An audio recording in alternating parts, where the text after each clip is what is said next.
കടകംപള്ളി സുരേന്ദ്രൻ എന്ന CPM-ന്റെ സംസ്ഥാന സമിതി അംഗം, മുൻ ദേവസ്വം ബോർഡ് മന്ത്രി, അദ്ദേഹത്തെ ഈ കഴിഞ്ഞ ദിവസം ചോദ്യം ചെയ്തു. അതായത് മൊഴിയെടുത്തു എന്നാണ് പറയുന്നത്. ശരിക്കും 100 ചോദ്യങ്ങൾ 3 മണിക്കൂർ എടുത്ത് SIT തയ്യാറാക്കി വെച്ച ചോദ്യാവലിയായിരുന്നു. അതിന് അദ്ദേഹം ശരിക്കും ചോദ്യം ചെയ്യൽ തന്നെയായിരുന്നു. അപ്പോൾ കടകംപള്ളിയെ അറസ്റ്റ് ചെയ്തേക്കും എന്ന് സംസ്ഥാന നേതൃത്വത്തിന് പൂർണ്ണമായി ബോധ്യമായി കഴിഞ്ഞു. കടകംപള്ളി പാർട്ടിയുടെ വിശാഖപട്ടണത്തെ ഏതോ പരിപാടിക്ക് പോയി എന്നാണ് ഇപ്പൊ കേൾക്കുന്നത്. ഏതായാലും ഇങ്ങനെ പത്മകുമാർ, ഈ പറയുന്ന വാസു ഇപ്പോൾ കടകംപള്ളിയിലേക്ക് എത്തി നിൽക്കുമ്പോൾ ഈ പാർട്ടിയുടെ സംസ്ഥാന നേതൃത്വത്തിലെ ഒരാളെ, സംസ്ഥാന സമിതിയിലെ ഒരാളിനെ ചോദ്യം ചെയ്യുകയും അറസ്റ്റ് ചെയ്യാനും പോകുമ്പോൾ ഈ കടകംപള്ളിയിലൂടെ അന്വേഷണ സംഘം വിരൽ ചൂണ്ടുന്നത് ആരെ? അത് ഈ പാർട്ടിക്ക് അറിയില്ലേ? പാർട്ടി ഇപ്പോൾ വളരെയധികം പ്രതിരോധത്തിലാണ്. ഇതെല്ലാം മനസ്സിൽ വെച്ചുകൊണ്ട് ഇവരെങ്ങനെ ഇനി വരുന്ന തെരഞ്ഞെടുപ്പിനെ നേരിടും? അയ്യപ്പദാസേ, ഇത് പിന്നെ നിങ്ങൾ തന്നെ എൻ്റെ അടുത്ത് ഏതാണ്ട് ഒരു 2 ആഴ്ച മുൻപ് നമ്മൾ ഇതേപോലെ നമ്മൾ സംസാരിച്ച സംഭവമുണ്ട്. ആ സംഭാഷണത്തിനകത്ത് ഞാൻ വളരെ കൃത്യമായി വ്യക്തമായി പറഞ്ഞിരിക്കുന്ന സംഗതിയുണ്ട് നിങ്ങളുടെ മുമ്പിൽ. അതിലെന്താണെന്ന് പറഞ്ഞാൽ, ഇതിൽ യഥാർത്ഥ കുറ്റവാളി ആര് എന്നൊരു ചോദ്യമാണ് പറഞ്ഞത്.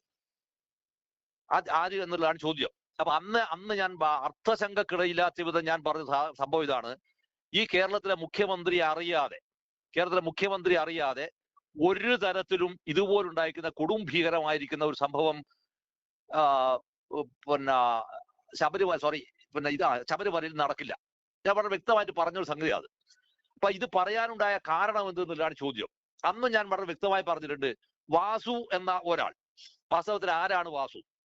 വാസു വളരെ കൃത്യമായും പാർട്ടിയുടെ ഏറ്റവും പ്രിയപ്പെട്ടിരിക്കുന്ന വിശ്വസ്തനായിരിക്കുന്ന ഒരാളാണ് വാസു. മറുഭാഗത്ത് വരുന്നു പത്മകുമാർ വരുന്നു. പത്മകുമാർ ആരാണ്? മുൻ MLA ആണ്. പത്തനംതിട്ട ജില്ലക്കകത്ത് VS-ന്റെ തട്ടകമായിരുന്ന പത്തനംതിട്ട ജില്ലക്കകത്ത് ഇപ്പോഴത്തെ മുഖ്യമന്ത്രിക്ക് കയറി ചെല്ലാനുള്ള ഒരു സാധ്യതയെ ഓപ്പൺ ചെയ്ത് കൊടുത്ത ആൾ ആരാന്ന് ചോദിച്ചാൽ അത് ഈ പറയുന്ന പത്മകുമാറാണ്. ഇങ്ങനെയെല്ലാം വരുന്ന ഒട്ടനവധി സാധ്യതകളെ ഉപയോഗിച്ചുകൊണ്ടാണ് സത്യത്തിൽ ആര് വരുന്നതെന്ന് പറഞ്ഞാൽ ഈ പറയുന്ന ചിത്രത്തിന്റെ എന്താ പറയാ, അതിന്റെ പിന്നാമ്പുറത്തെ നമ്മൾ അഭിസംബോധന ചെയ്യേണ്ടത്. അപ്പൊ അങ്ങനെ അഭിസംബോധന ചെയ്യുമ്പോൾ നമുക്ക് എത്തിച്ചേരാനുള്ള നിഗമനം എന്താണ്? വളരെ കൃത്യമായും SIT എന്ന് പറയുന്ന സംഭവം ആര് കോൺസ്റ്റിറ്റ്യൂട്ട് ചെയ്താണെന്ന്, ഇത് ഈ പറയുന്ന രീതിയിലെങ്കിലും വന്നു എന്ന് പറയുന്നത് എവിടുന്നാണെന്ന് വെച്ചാൽ അത് കോടതി കോൺസ്റ്റിറ്റ്യൂട്ട് ചെയ്തുകൊണ്ട് മാത്രം, വേറെ കാര്യമൊന്നുമല്ല. അല്ലാത്ത പക്ഷാണെങ്കിൽ ഇങ്ങനത്തെ ഒരു സംഭവമില്ല. പത്മകുമാർ ഉണ്ടാവില്ല, കടകംപള്ളി ഉണ്ടാവില്ല, വാസു ഉണ്ടാവില്ല, ഒരുത്തരും ഉണ്ടാവില്ല. ഇതെല്ലാം പോകും. പക്ഷേ കോടതിയുടെ നിരന്തരമായി നിർമ്മിച്ചിട്ടുള്ള ഓർമ്മപ്പെടുത്തലുകൾ, അവിടെ സംശയങ്ങൾ, അവിടെ താല്പര്യങ്ങൾ, ഇത്തരം സംഭവങ്ങൾ വരുന്നതിന്റെ ഭാഗമായാണ് ഈ സംഗതി ഉണ്ടാവുന്നത്. അതുകൊണ്ട് വ്യക്തമായും സത്യമായിട്ട് ഒരു കാര്യം കൃത്യമായി പറയാവുന്നതാണ്. ഈ SITക്ക് SITയെ എത്ര ദൂരം വരെ പോകാൻ ഈ സർക്കാർ അനുവദിക്കുമെന്നുള്ളൊരു ചോദ്യമുണ്ട്. ഇതാണ് ഏറ്റവും പ്രധാനപ്പെട്ടിരിക്കുന്ന വിഷയം. ഇതാണ് എത്ര ദൂരം വരെ നിങ്ങൾക്ക് പോകാൻ കഴിയുമെന്നുള്ള ചോദ്യമുണ്ട്. ആ ദൂരത്തെ നിശ്ചയിക്കുന്നത് ആര് എന്നുള്ളതാണ് ചോദ്യം. ആ ദൂരത്തെ നിശ്ചയിക്കാൻ കോടതിക്ക് മാത്രമേ അവകാശമുള്ളൂ എങ്കിൽ സംഗതി ഒന്നും നടക്കൂല. കോടതിക്ക് മാത്രമേ അവകാശമുള്ളൂ എങ്കിൽ ഞാൻ പറയുന്നതിന്റെ വിഷയം ഞാൻ നെഗറ്റീവായിട്ടാണ് ഞാൻ പറഞ്ഞത്. കോടതി തീരുമാനിക്കണം ഇന്ന രീതിയിലേക്ക് ക്വസ്റ്റ്യൻ മാറേണ്ടതുണ്ട് എന്നുള്ള ഡയറക്ഷൻ കൃത്യമായി ഇവർ കൊടുക്കുകയാണ് എങ്കിൽ സ്വാഭാവികമായിട്ടും ആരെ ക്വസ്റ്റ്യൻ ചെയ്യും? തീർച്ചയായും ഈ മുഖ്യമന്ത്രി ചോദ്യം ചെയ്യേണ്ട സമയം കഴിഞ്ഞു എന്നുള്ളതാണ്. അപ്പൊ ഇത് ചെയ്യാതിരിക്കുന്നത് എന്തുകൊണ്ടാണ്? ഒറ്റ ഉത്തരം മാത്രമേ ഉള്ളൂ. ഇത് ചെയ്യാതിരിക്കുന്നതിന്റെ കാര്യം എന്താണെന്ന് പറഞ്ഞാൽ, ഇത് എവിടെയെങ്കിലും വെച്ച് എവിടെയെങ്കിലും വെച്ച് ഇത് ഒന്ന് അവസാനിപ്പിക്കണം. പക്ഷെ അവസാനിപ്പിക്കാൻ കോടതി സമ്മതിക്കുന്നില്ല എങ്കിൽ മാത്രമാണ് അയ്യപ്പദാസ് ചോദിച്ചിരിക്കുന്ന സംഭവത്തിന്റെ രാഷ്ട്രീയമായ ഒരു അർത്ഥം അതിനകത്ത് വരികയുള്ളൂ. രണ്ടാമത്തെ വിഷയം വരുന്നത് എവിടെയാന്ന് പറഞ്ഞാൽ, തെരഞ്ഞെടുപ്പ് ഇവർക്ക് ഫേസ് ചെയ്യാനൊന്നും കഴിയില്ല. ഒരു കാരണവശാലും തെരഞ്ഞെടുപ്പ് ഇവർക്ക് ഫേസ് ചെയ്യാൻ കഴിയില്ല എന്ന സംഭവമാണ് കൃത്യമായി ഇന്ന് ഇന്ത്യൻ കമ്മ്യൂണിസ്റ്റ് പാർട്ടി അതിന്റെ സംസ്ഥാന എക്സിക്യൂട്ടീവ് യോഗവും അതിന്റെ കൗൺസിൽ യോഗത്തിന് ശേഷവും നടത്തിയിട്ട് സംഭവത്തിനകത്ത് വാർത്താ സമ്മേളനത്തിനകത്ത് പറഞ്ഞത്. കാരണം ഇവർക്ക് തെറ്റുപറ്റി അതായത് ജനങ്ങളുടെ മുമ്പിൽ നിന്ന് ഇവർ ഒറ്റപ്പെട്ടു പോയിട്ടുണ്ട് എന്നും ഞങ്ങൾക്ക് ഒരുപാട് തിരിച്ചടികൾ ഉണ്ടായിട്ടുണ്ട് എന്ന് എന്താ പറയാ സ്വയം സമ്മതിക്കുന്ന ഒരു അവസ്ഥയുണ്ടായി CPIക്ക്. അപ്പൊ അത് സമ്മതിക്കേണ്ടത് ഞങ്ങളുടെ പെസക് വന്നിട്ടുണ്ടെന്നാണ്. ഈ പെസക് ഒരിക്കലും ഇവർക്ക് സംഭവിച്ചിട്ടാന്നുള്ളതാണ്. പിന്നെ തെറ്റാർക്കാണ് പറ്റിയത്? തെറ്റ് ജനത്തിന് പറ്റി എന്നുള്ളതാണ് ഇപ്പോഴും പറയുന്നത്. തെറ്റ് ജനങ്ങൾക്കാണ് പറ്റിയത്, ഞങ്ങൾക്കല്ല എന്നാണ്. അതുകൊണ്ടാണ് MM മണീനെ പോലത്തെ ഒരു യൂസ്ലെസ് പറഞ്ഞൊരു കമന്റ് ഇല്ലേ, 3000 രൂപ 6000 രൂപ നമ്മൾ തന്നിട്ട് നമ്മുടെ അടുത്ത് വന്നിട്ട് നമ്മുടെ നാട്ടിൻപുറത്ത് പറയാവുന്ന ഭാഷയാണ്, പറയാൻ കൊള്ളില്ല. അപ്പൊ അങ്ങനെ വന്നിട്ട് ഇതെല്ലാം കഴിച്ചു പോയിട്ട് നമ്മൾ ശാപ്പാട് മേടിച്ചിട്ട് പോയിട്ട് നമ്മളെ പറ്റിച്ചു എന്ന് പറയുന്ന ഒരു അവസ്ഥയാണ്. കാരണം ജനം മുഴുവൻ തന്നെ പട്ടിക്ക് സമാനമായവരാണ് എന്ന ഒരു ബോധ്യത്തിലേക്ക് സ്വയം എത്തിപ്പെട്ടിരിക്കുന്ന ഒരു പാർട്ടിക്ക് ഒരിക്കലും തന്നെ കറക്റ്റ് ചെയ്യാൻ സാധ്യമല്ല. ഇത്തരം ഒരു ബോധം ആര് നിർമ്മിച്ചു എന്നുള്ളതാണ്. ഇത്തരം ഒരു ബോധം നിർമ്മിച്ച ആളാണ് വാസ്തവത്തിൽ ഈ കേരളത്തിലെ മുഖ്യ. അതുകൊണ്ടാണ് പറയുന്നത് അയാൾ മാർക്സിസ്റ്റ് അല്ല എന്ന് ഞാൻ നിരന്തരമായി അയാൾ മാർക്സിസ്റ്റുമല്ല, അയാൾ മനുഷ്യനുമല്ല. മാർക്സിസ്റ്റുമല്ല, മനുഷ്യനുമല്ല. ഞാൻ സ്ഥിരമായി പറയുന്നതാണ്. പഴയ കുഞ്ഞുനാളിലെ കാലത്തോട്ട് പണ്ട് കാലത്ത് നമ്മുടെ നാട്ടിൽ പറഞ്ഞ ചട്ടികളി തിരിപ്പുകളി ഈ സാധനം നടത്തിയിട്ട് വന്നിരിക്കുന്ന ഒരാള് ഒരു കുട്ടി എന്നറിയാം. ആ സൊസൈറ്റിക്കകത്തെ ഏറ്റവും മോശപ്പെട്ട ചുറ്റുപാട് പെടുന്ന ഒരു കുട്ടിയായിരിക്കും അത് ഈ പറയുന്ന ഒരു സംഭവത്തിനകത്ത് ഉണ്ടെങ്കിൽ. അത് അഥവാ നിങ്ങൾ ദാരിദ്ര്യം കൊണ്ടോ പ്രയാസം കൊണ്ടോ ചെയ്താൽ തന്നെയും അതിനെ നിങ്ങൾ വളരുന്നതിനനുസരിച്ച് സാമൂഹ്യ ബോധം മാറുന്നതിനനുസരിച്ച് ഈ സാധനങ്ങൾ മാറിക്കൊണ്ടേയിരിക്കും. ഈ മാറുന്ന ഒരവസ്ഥ ഉണ്ടാവാതെ ഇപ്പോഴും ഇത്രയും വലിയ അധികാര പദവിയുടെ ആസക്തിയിൽ അള്ളിപ്പിടിച്ചിരുന്നിട്ട് സർവാധികാരങ്ങൾ കേന്ദ്രീകരിച്ചിട്ട് പോലും ആ മാനസികാവസ്ഥ ഇയാൾ മാറിയില്ല എന്ന് പറഞ്ഞ അർത്ഥം എന്താണ്? അതിനർത്ഥം ഒന്ന് മാത്രമേ ഉള്ളൂ, ഇത് കംപ്ലീറ്റ് ഇയാൾ മുടിച്ചിട്ട് മാത്രമേ പോകുള്ളൂ എന്നുള്ളതാണ്. അപ്പൊ അതുകൊണ്ട് വരുന്ന തെരഞ്ഞെടുപ്പിനെ ഫേസ് ചെയ്യുക എന്നുള്ളതൊന്നും അവർക്ക് അത്ര എളുപ്പത്തിൽ നടക്കുന്ന കാര്യമല്ല. അതൊരിക്കലും തന്നെ സംഭവിക്കാൻ പോകുന്ന കാര്യമില്ല. SITയുടെ അന്വേഷണത്തിന്റെ അകത്ത് കോടതിയുടെ ഭാഗത്ത് നിന്ന് കർശനമായ സംഭവം വരികയാണെങ്കിൽ മാത്രമേ ഇതിനകത്ത് നിന്ന് ഇയാളിലേക്ക് അല്ലെങ്കിൽ ഈ അന്വേഷണം പോവുകയുള്ളൂ. അല്ലെങ്കിൽ എന്താന്ന് പറഞ്ഞാല് അന്വേഷണത്തിന് അതിന് വേറെ ഒരുപാട് സാധനങ്ങളും വരും. ഇപ്പൊ ചില വളരെ വിദഗ്ധരായിരിക്കുന്ന ആളുകളിൽ പറയുന്ന ചില സംഭവങ്ങളുണ്ട്. ഇത് EDയുടെ അന്വേഷണം ഇതിനകത്തേക്ക് വരുന്നതോടെ EDയെ ഉപയോഗിച്ചുകൊണ്ട് ചില അന്വേഷണങ്ങൾ ഇവർക്ക് തടസ്സപ്പെടുത്താൻ കഴിയാവുന്ന നിയമപരമായ വിഷയങ്ങളിലേക്ക് ഇത് കടക്കും. അപ്പൊ അങ്ങനെ കടക്കാനുള്ള സാധ്യതയിലേക്ക് ഇത് പോവും. കാരണം ഇത് വാസ്തവത്തിൽ എന്താന്ന് പറഞ്ഞാൽ CPM എന്ന് പറഞ്ഞൊരു പാർട്ടിയുടെ വാട്ടർലൂ ആണെന്നുള്ളതാണ്. ഇതിനകത്ത് ഞാൻ വിശദീകരിക്കൂല. പക്ഷേ ഇപ്പോൾ ഞാൻ ഒന്ന് രണ്ട് ചില സംഭവങ്ങൾ ഞാൻ പറയാനുണ്ട്. ഈ ഗുരുവായൂരിലെ അഡ്മിനിസ്ട്രേറ്റീവ് ഓഫീസറായി വന്നിരിക്കുന്ന ഒരാൾ, അയാൾ ആദ്യത്തെ കാലത്ത് എന്താ അയാൾ സാധാരണ നിലക്കുള്ള ഒരു VU ആയിരുന്നു. പിന്നീട് അയാൾ ഒരു BDU ആയി. പെട്ടെന്നാണ് പിന്നീട് അയാൾ പിന്നെ കുറച്ചുകൂടി ഒന്ന് വലുതാവുന്നത്. ഈ വലുതായി തീരുന്നതോട് കൂടിയിട്ടാകുന്ന അയാൾക്ക് വന്നിരിക്കുന്ന ബന്ധങ്ങളുണ്ട്. ആ ബന്ധത്തിന്റെ ഭാഗമായാണ് അയാൾ എന്താവുന്നത് ഗുരുവായൂരിലെ അഡ്മിനിസ്ട്രേറ്റീവ് ഓഫീസറായിട്ട് വരുന്നത്.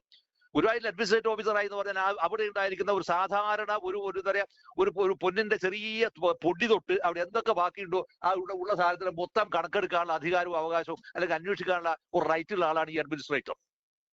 ഇദ്ദേഹത്തെ പിന്നെ എവിടേക്കാണ് കൊണ്ടുപോകുന്നത്? ഇദ്ദേഹത്തെ പിന്നെ കൊണ്ടുപോകുന്നത് പത്മനാഭസ്വാമി ക്ഷേത്രത്തിന്റെ അഡ്മിനിസ്ട്രേറ്റീവ് സംഭവത്തിലേക്കാണ് ഇയാൾ കൊണ്ടുപോകുന്നത്. ഞാൻ പറയുന്നത് നിങ്ങൾ കൃത്യമായി ശ്രദ്ധിച്ചോ? അവിടത്തേക്കാണ് കൊണ്ടുപോകുന്നത്. അവിടെ കൊണ്ടുപോയപ്പോഴും അവിടെ വരുന്ന സംഭവം എന്താണ്? ഇതേ സംഭവത്തിന്റെ മൊത്തം കണക്കാണ് എടുക്കുന്നത്. പിന്നീട് ഇദ്ദേഹം ഇവിടെ വരികയാണ്. ഇവിടെ വരുന്ന കഴിയാൻ എന്നാൽ ശബരിമലയിലേക്കാണ് ഇയാൾ വരുന്നത്. അപ്പൊ ഇത് വരുന്നതിന്റെ ഒരു ചിത്രം എന്താണ്?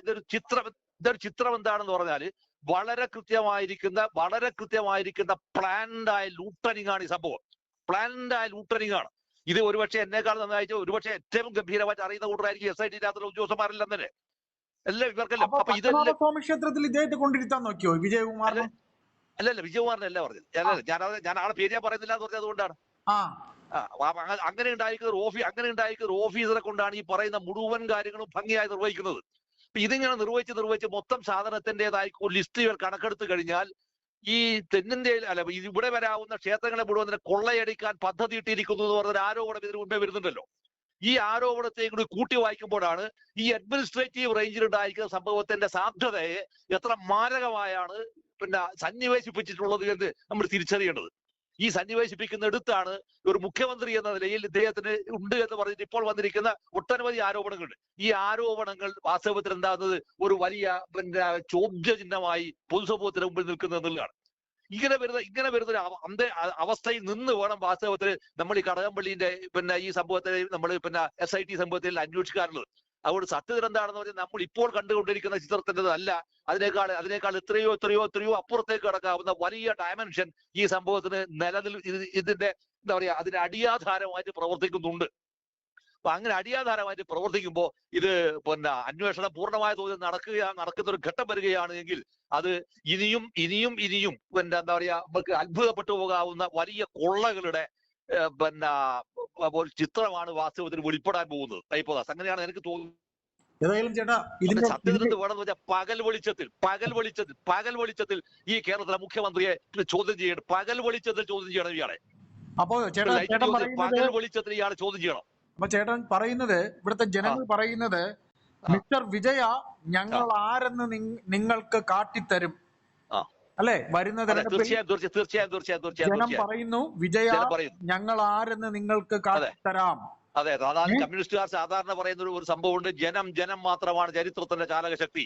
ഈ ജനത്തെ മുഴുവൻ പുച്ഛിക്കുകയും പരിഹസിക്കുകയും 300-400 പോലീസുകാർ അകമ്പടിയിൽ പൊതുജനമെന്ന് പറഞ്ഞ് തേരാപ്പറ കഴുതയാണെന്ന് അർമാദിച്ചു പോയിരിക്കുന്ന ഇവരുണ്ടല്ലോ. ജനം ആരാണ് എന്ന് ഈ വരുന്ന ഇലക്ഷനിൽ ഇവർ അനുഭവിച്ചറിയാൻ പോകുന്നേ ഉള്ളൂ. അതിന്റെ ഒരു മിനിയേച്ചർ സാധനമാണ് ഈ ഇപ്പൊ കഴിഞ്ഞിരിക്കുന്ന ലോക്കൽ അഡ്മിനിസ്ട്രേഷൻ തെരഞ്ഞെടുപ്പിന്റെ അകത്ത് ഇവർ ഇപ്പൊ കണ്ടത് ശരിക്കും. അതുകൊണ്ട് വരുന്ന തെരഞ്ഞെടുപ്പിൽ വളരെ കൃത്യമായി പറയും, വിജയ എന്ന് വിളിച്ചിട്ട് അവർ പറയും. ആ പറയുന്നതിനെ മറികടക്കാൻ ഈ തരത്തിലെ ഗവൺമെന്റ് സംവിധാനങ്ങൾ മുഴുവൻ ഉപയോഗിച്ചുകൊണ്ട് എത്രമാത്രം അഭ്യാസങ്ങൾ നടത്തിയാൽ ശരി, ആ അഭ്യാസത്തെ എല്ലാം നിങ്ങൾക്ക് അതിനെ മുറിച്ചു കടക്കുക സാധ്യമല്ലാത്തൊരവസ്ഥ ശരിക്കും കൃത്യമായി വരുന്നുള്ളൂ. നിങ്ങളെ അതിൻ്റെ അത് വളരെ സങ്കടകരമായ കാര്യം എന്ന് പറഞ്ഞാല് ഇത്രയും വലിയൊരു പൈതൃകവും പാരമ്പര്യവും ഒരു പാർട്ടിയെ കൊണ്ടുപോയി നിങ്ങളുടെ കുടുംബപരമായ വ്യക്തിപരമായ താല്പര്യത്തിന്റെ രാഷ്ട്രീയം മാത്രമാക്കിയിട്ട് സംഘപരിവാറിന്റെ ആലയിൽ കൊണ്ടുപോയി ഇയാൾ ഞാൻ സ്ഥിരമായി പറയുന്നതാണ്, ആലയിൽ കൊണ്ടുപോയി കെട്ടിവെച്ചു ഇയാൾ.